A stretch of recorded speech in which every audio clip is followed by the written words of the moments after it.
Hi, good morning. Welcome to my green gold. ಇವತ್ತು ನಾನು ನಿಮಗೊಂದು ಪುಟ್ಟ ಸರ್ಪ್ರೈಸ್ ತೋರಿಸ್ತಾ ಇದ್ದೀನಿ. ನಮ್ಮ ಲಿಟಲ್ ಮಲ್ಬೆರಿಯಲ್ಲಿ ಲಿಟಲ್ ಫ್ಲವರ್ಸಿಂಗ್ ಎಲ್ಲ ಆಗ್ತಾಯಿದೆ ನೋಡಿ. ನಾನು ಎಕ್ಸ್ಪೆಕ್ಟೇ ಮಾಡಿರಲಿಲ್ಲ ಆ್ಯಕ್ಚುಲಿ. ಅದೇನೋ ಅಂದ್ಕೊಂಡು ನಾನು ಜಸ್ಟ್ ಹಾಗೆ ಒಂದು ಗ್ಲಾನ್ಸ್ ಮಾಡಿದಾಗ ಗೊತ್ತಾಯಿತು. ಅದರಲ್ಲಿ ಇಷ್ಟು ಸೂಕ್ಷ್ಮವಾಗಿ ಮೊಗ್ಗುಗಳು ಬಂದು ಹೂಗಳು ಸಹ ಬರ್ತಾಯಿದೆ. ನಾನು ಫಸ್ಟ್ ಟೈಮ್ ನೋಡ್ತಾ ಇರೋದಿದು.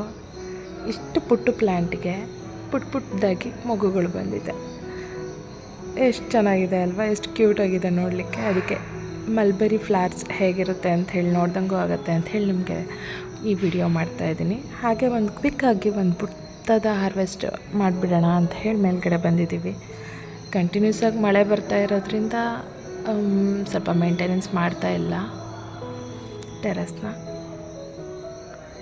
ಗಿಡಗಳೆಲ್ಲ ಚೆನ್ನಾಗಿ ಬರ್ತಾಯಿದೆ, ಹೆಲ್ದಿಯಾಗೂ ಇದ್ದಾವೆ ನೋಡಿ. ನಮ್ಮ ಮಲ್ಬೆರಿನ ಸಖತ್ ಸರ್ಪ್ರೈಸ್ ಆಯಿತು ಅದು ನೋಡ್ಬಿಟ್ಟು. ಹಾಗೆ ಇದು ಬೀನ್ಸ್ ಬರುತ್ತೆ, ಬಳ್ಳಿ ಇದೆ ಬೀನ್ಸಿಂದು. ಈ ಬೀನ್ಸ್ ಹೇಗೆ ಬಿಡುತ್ತೆ, ಯಾವ ಥರದ ಬೀನ್ಸು ಅಂತ ನಾನು ನೆಕ್ಸ್ಟ್ ವೀಡಿಯೋಗಳಲ್ಲಿ ಹೇಳ್ತೀನಿ. ಈ ಬೀನ್ಸ್ ಮಾರ್ಕೆಟಲ್ಲಿ ಅವೈಲೇಬಲ್ ಇಲ್ಲ, ಅದ್ರದ್ದು ಮೊಗ್ಗುಗಳು ಬರ್ತಾಯಿದೆ.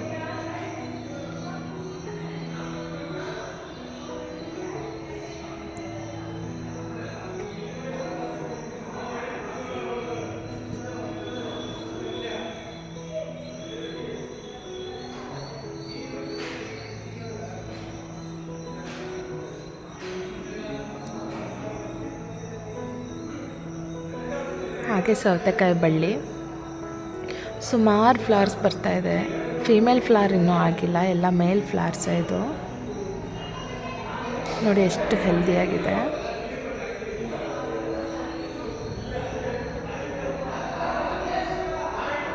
ಎಲ್ಲ ಬಳ್ಳಿಗಳ ಫ್ಲವರ್ಸು ಹೆಚ್ಚು ಕಮ್ಮಿ ಹಾಗಲಕಾಯಿ ಆಗಿರ್ಬೋದು, ಹೀರೆಕಾಯಿ ಆಗಿರ್ಬೋದು, ಸೌತೆಕಾಯಿ ಆಗಿರಬಹುದು, ಎಲ್ಲ ಫ್ಲವರ್ಸಿನ ಕಲರ್ ಎಲ್ಲೋನೇ ಇದೆ. ಆದರೆ ಆ ಎಲ್ಲೋಗಳಲ್ಲಿ ಅದೇ ಎಲ್ಲೋ ಶೇಡ್ಸು ಎಷ್ಟು ಡಿಫ್ರೆಂಟ್ ಆಗಿದೆ, ಅಷ್ಟೇ ಬ್ಯೂಟಿಫುಲ್ಲಾಗೂ ಇದೆ. ಈ ಒಣಗಿರೋ ಎಲೆಗಳು, ಹಣ್ಣಾಗಿರೋ ಎಲೆಗಳನ್ನು ಹೀಗೆ ಪಿಂಚ್ ಮಾಡಿ ತೆಗಿಯೋದ್ರಿಂದ ಆ ಬಳ್ಳಿನೇ ಆಗಿರಲಿ ಗಿಡನೇ ಆಗಿರಲಿ ಆ ಎಲೆಗಳನ್ನು ಉದುರಿಸೋದಕ್ಕೆ ತನ್ನ ಎನರ್ಜಿನೆಲ್ಲ ವೇಸ್ಟ್ ಮಾಡುತ್ತೆ. ನಾವು ಈ ರೀತಿ ಪಿಂಚ್ ಮಾಡಿ ತೆಗೆದಾಗ ಆ ಎನರ್ಜಿ ಎಲ್ಲ ಅದು ಬೆಳವಣಿಗೆ ಕಡೆಗೆ ಗಮನ ಕೊಡುತ್ತೆ. ಸೊ ಹೀಗೆ ಬಂದಾಗ ಕಂಡಾಗಲೇ ತಕ್ಷಣಕ್ಕೆ ಅದನ್ನು ತೆಗೆದುಬಿಡಬೇಕು. ಅದಕ್ಕಂತಲೇ ಸಪ್ರೇಟಾಗಿ ಈ ಕಳೆ ಆಗಿರಬಹುದು, ಯಾವುದೇ ಆಗಿರ್ಬೋದು, ಆಯಾ ಕ್ಷಣದಲ್ಲೇ ತೆಗೆದಾಗ ನಮಗೆ ಕೆಲಸನೂ ಕಡಿಮೆ ಇರುತ್ತೆ, ಗೊತ್ತಾಗೋದಿಲ್ಲ ಏನು ಕೆಲಸ ಇದೆ ಅನ್ನೋದು. ಹೆಚ್ಚು ಕೆಲಸ ಅನಿಸೋದೇ ಇಲ್ಲ. ಇದು ಕೂಡ ಬೀನ್ಸ್, ಅದ್ರ ಪಕ್ಕದಲ್ಲಿರೋದು ಸಾಸಿವೆ, ಅದು ಹಾಗೆ ಬಿದ್ದು ಹುಟ್ಟಿರೋದು.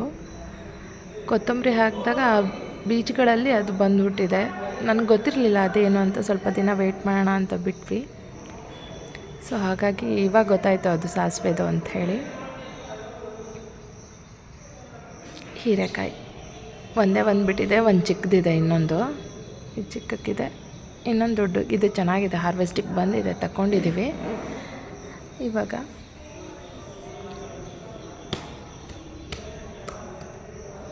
ಯಾವಾಗಲೂ ಬಳ್ಳಿಗಳು 1 ಅಥವಾ 2 ಮೇಲೆ ಡಿಪೆಂಡ್ ಆಗಬಾರ್ದು. ಒಂದು ಮನೆಗೆ ಬೇಕಾಗಬೇಕು ಅನ್ನೋ ಅಷ್ಟಿದ್ರೆ, ಒಂದು 4-5 ಜನ ಇರೋ ಮನೆಗೆ ಮಿನಿಮಮ್ ಒಂದು 4 ಬಳ್ಳಿಗಳಾದರೂ ಇರಬೇಕು. ಅವಾಗ ಮೇಲ್ ಫ್ಲವರ್ಸ್ಗೂ ತೊಂದರೆ ಇರೋಲ್ಲ.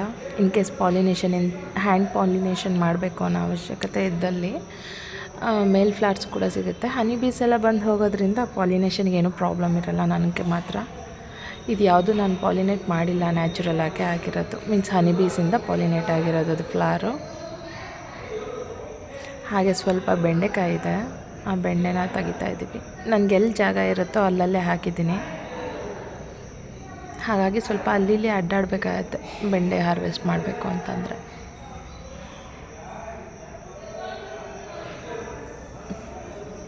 ಅಮ್ಮ ಕೂಡ ತುಂಬ ಖುಷಿ ಪಡ್ತಾರೆ ಈ ರೀತಿ ಹಾರ್ವೆಸ್ಟ್ ಮಾಡೋದ್ರಲ್ಲಿ. ಆಂಟಿ ಕೂಡ ಹಾಗೆ.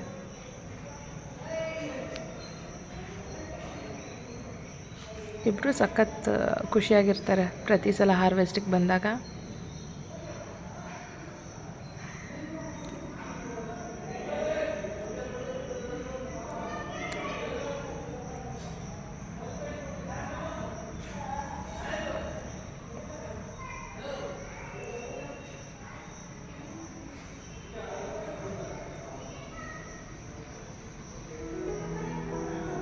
ಪಾಪ ಈ ಬ್ಯಾಗಲ್ಲಿ 4-5 ಗಿಡಗಳು ಹಾಕಿಬಿಟ್ಟಿದ್ದೀನಿ.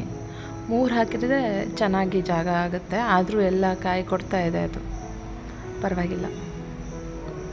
4 ಹಾಕಬಹುದು, 3 ಹಾಕಿದ್ರೆ ಬೆಸ್ಟ್ ಅನಿಸುತ್ತೆ ಒಂದೊಂದು ಗ್ರೋ ಬ್ಯಾಗಲ್ಲಿ. 12 ಇಂಚ್ ಗ್ರೋ ಬ್ಯಾಗಲ್ಲಿ. ಇದು ಆ್ಯಪಲ್ ಗಿಡ ಹಾಕಿರೋಂಥದ್ದು. ಅದು ಇವಾಗ ಚಿಗುರೊಡಿತಾ ಇದೆ. ಅಲ್ಲಿವರೆಗೂ ಅದು ಫ್ರೂಟಿಂಗ್ ಎಲ್ಲ ಸ್ಟಾರ್ಟ್ ಆಗೋದಿನ್ನೂ ಲೇಟ್ ಅಲ್ವಾ. ಸೊ ಹಾಗಾಗಿ ಅಲ್ಲಿವರೆಗೂ ಎಷ್ಟು ಸಾಧ್ಯನೋ ಅಷ್ಟು ತರಕಾರಿ, ಮಣ್ಣು ವೇಸ್ಟ್ ಆಗಬಾರ್ದಲ್ಲ ಜಾಗ. ಹಾಗಾಗಿ ಅಲ್ಲೂ ಕೂಡ ಒಂದು ಬೆಂಡೆ ಗಿಡ ಹಾಕಿದ್ದೀನಿ, ಅದು ಕೂಡ ಬರ್ತಾಯಿದೆ.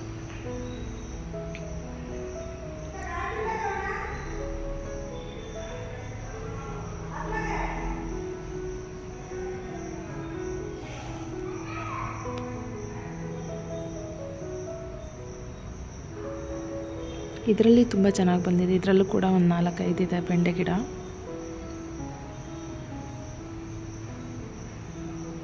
ಚೆನ್ನಾಗಿ ಬರ್ತಾ ಇದೆ ಎಲ್ಲ ಕಾಯಿಗಳು.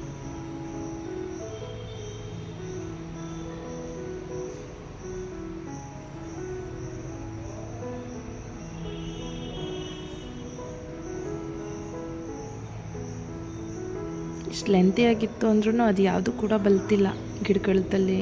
ನಾವು ಸ್ವಲ್ಪ ದೊಡ್ಡಕ್ಕಾದರೆ ಬಲ್ತೋಗಿದೆಯೇನೋ ಅಂತ ಅನ್ಕೋತೀವಿ.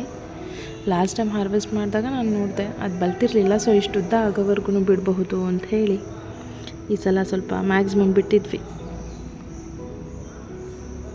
ಅದ್ರ ಜೊತೆಗೆ ಒಂದು ಸ್ವಲ್ಪ ಚಿಕ್ಕದಿದ್ರೂ ಕೊಯ್ದು ಬಿಡಬೇಕು, ಇಲ್ಲಾಂದರೆ ನಮಗೆ ಸಫಿಷಿಯೆಂಟಾಗಿ ಆಗೋಲ್ಲ. ಇನ್ನೊಂದು ಬ್ಯಾಚ್ ರೆಡಿ ಮಾಡ್ತಾಯಿದ್ದೀವಿ ಬೆಂಡೆ.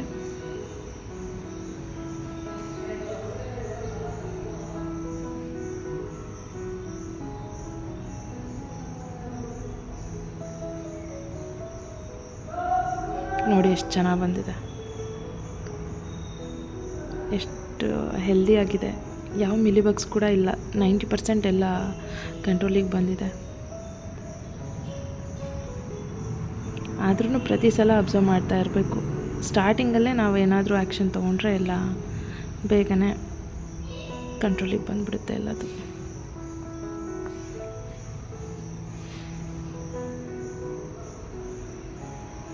ಇಲ್ಲೊಂದೆರಡು ಬಿಟ್ಬಿಟ್ಟಿದ್ದೆ, ಪಿಂಚ್ ಮಾಡಿ ತೆಗೆದುಬಿಡ್ತೀನಿ.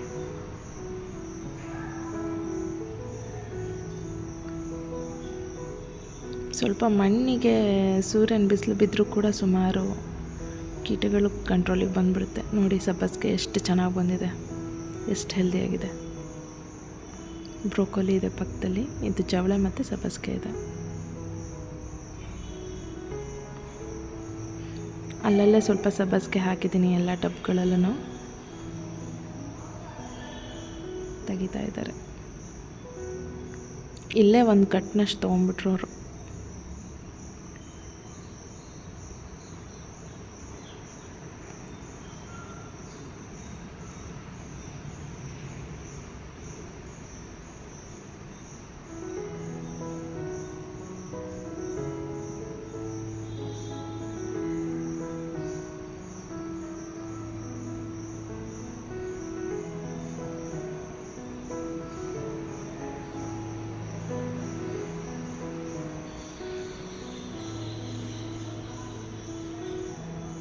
ಎಷ್ಟು ಖುಷಿಯಾಗುತ್ತಲ್ವ ನಮ್ಮ ಮನೆಯಲ್ಲೇ ನಾವು ಹೆಲ್ದಿಯಾಗಿರೋಂತಹ ಆಹಾರನ ಬೆಳ್ಕೊಂಡಾಗ. ಈ ರೀತಿ ಯಾವುದೇ ಕೆಮಿಕಲ್ ಇಲ್ದಲೇ ಆರ್ಗ್ಯಾನಿಕ್ಕಾಗಿ ನಾವು ಚೆನ್ನಾಗಿರ್ಬೋದು, ನಮ್ಮ ಮನೆ ಜನನೂ ಕೂಡ ಆರೋಗ್ಯವಾಗಿರ್ತಾರೆ. ಈ ರೀತಿ 2 ಟಬ್ಬಲ್ಲಿ ಹಾಕಿದ್ರೂ ಸಾಕು ಒಂದು ಮನೆಗೆ. ಅದು ಒಂದೇ ಸಲಿಕೆ ಅಲ್ಲ, ನಾವು ಅರ್ಧ ಟಬ್ಬು ಅಷ್ಟು ಹಾರ್ವೆಸ್ಟ್ ಮಾಡಿದಾಗಲೇ ಸಾಕು ಅನ್ನಿಸ್ತು ನಮಗೆ. ಅಷ್ಟು ಚೆನ್ನಾಗಿ ಬಂದಿದೆ ಅದು.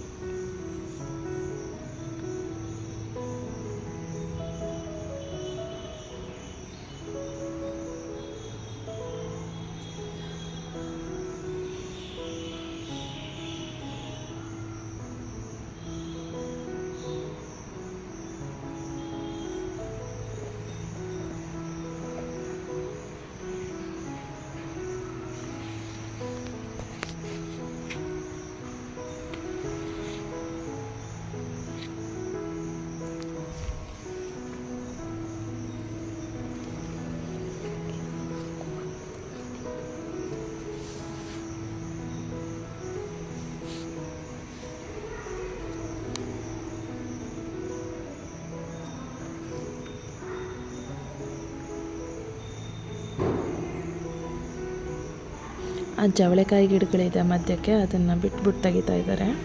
ಕಟ್ ಮಾಡುವಾಗ ನೀವು ಈ ರೀತಿ ಮಿಕ್ಸ್ ಮಾಡಿ ಹಾಕಿದಾಗ ಹಾರ್ವೆಸ್ಟ್ ಮಾಡೋ ಸಮಯದಲ್ಲಿ ಒಂದು ಸ್ವಲ್ಪ ಪೇಷನ್ಸ್ ಇಟ್ಕೋಬೇಕು. ಈ ರೀತಿ ಅದನ್ನು ಬಿಟ್ಟು ತೆಗೆದ್ರೆ ಯಾವುದಕ್ಕೂ ಹಾನಿ ಆಗೋಲ್ಲ. ಈಗ ಬರೀ ನಾವು ಜವಳೆ ಅಷ್ಟೇ ಹಾಕಿದ್ವಿ ಅದಕ್ಕೆ ಅಂತ ಅಂದಿದ್ದಿದ್ರೆ ಉಳಿದಿರೋ ಜಾಗ ಎಲ್ಲ ವೇಸ್ಟ್ ಆಗೋದು. ಈಗ ನಾವು ಸಬ್ಬಸಿಗೆನೂ ಹಾರ್ವೆಸ್ಟ್ ಮಾಡಿದ್ವಿ, ಅದಕ್ಕೂ ಡಿಸ್ಟರ್ಬ್ ಆಗಿಲ್ಲ, ಇದನ್ನು ಡಿಸ್ಟರ್ಬ್ ಆಗಿಲ್ಲ. ಮತ್ತು ಇನ್ನೊಂದ್ಸಲಿ ಬರುತ್ತೆ ಅಲ್ಲಿ ಹಾರ್ವೆಸ್ಟ್ಗೆ, ಅಲ್ಲಿ 1-2 ಇಂಚಷ್ಟು ಅದನ್ನು ಬಿಟ್ಬಿಟ್ಟೆ ಕುಯ್ಯೋದು. ನೋಡಿ ಈಸಿಯಾಗಿ ಅದರಲ್ಲಿ ಮಣ್ಣು ಸಹಿತ ಇರಲ್ಲ. ಅದನ್ನು ನಂತರಕ್ಕೆ ಅಡುಗೆಗೆ ವಾಶ್ ಮಾಡೋಕ್ಕೂ ತುಂಬ ಕಷ್ಟ ಆಗೋದಿಲ್ಲ. ಹೆಲ್ದಿಯಾಗಿರೋ ಸೊಪ್ಪು ಸಿಕ್ಕುತ್ತೆ. ನೋಡಿದ್ರಲ್ಲ, ಇಷ್ಟು ಹೆಲ್ದಿಯಾಗಿರೋಂಥ ತರಕಾರಿ ಸೊಪ್ಪು ತೆಗಿಬೇಕು ಅಂದರೆ ನಾವು ಅಷ್ಟೇ ಕ್ವಾಲಿಟಿಯ ಸೀಡ್ಸ್ನ ನಾವು ಹಾಕೋದು ಅಷ್ಟೇ ಮುಖ್ಯ ಆಗಿರುತ್ತೆ. ಸೊ ಎಲ್ಲಿ ಸಿಗುತ್ತೆ ಆ ಥರದ್ದು ಸೀಡ್ಸು ಅಂತ ಅಂದರೆ ಈಗ ನಂತರದಲ್ಲಿ ನಾನು ತೋರಿಸ್ತೀನಿ. ಆ ಶಾಪ್ಗಳಲ್ಲಿ ನಾನು ಸೀಡ್ಸ್ನ ಬೈ ಮಾಡಿರೋದು. ನೀವು ಕೂಡ ಬೈ ಮಾಡಿ, ನೀವು ಕೂಡ ಗಾರ್ಡನಿಂಗ್ ಸ್ಟಾರ್ಟ್ ಮಾಡಿ. ಒಳ್ಳೆ ಸೀಡ್ಸ್ಗಳು ಸಿಗುತ್ತೆ ಅಲ್ಲಿ. ಶ್ರೀ ವೆಂಕಟೇಶ್ವರ ಸೀಡ್ ಸೆಂಟರ್, ನರಸರಾಜ ರಸ್ತೆ, ದಾವಣಗೆರೆ, ಮತ್ತು MR ಆಗ್ರೋ ಟ್ರೇಡರ್ಸ್, ನರಸರಾಜ ರಸ್ತೆ, ದಾವಣಗೆರೆ. ಇಲ್ಲಿ ನೀವು ಒಳ್ಳೆ ಕ್ವಾಲಿಟಿಯ ಸೀಡ್ಸ್ ಮತ್ತು ಗೊಬ್ಬರವನ್ನು ಪಡ್ಕೊಳ್ಬಹುದು.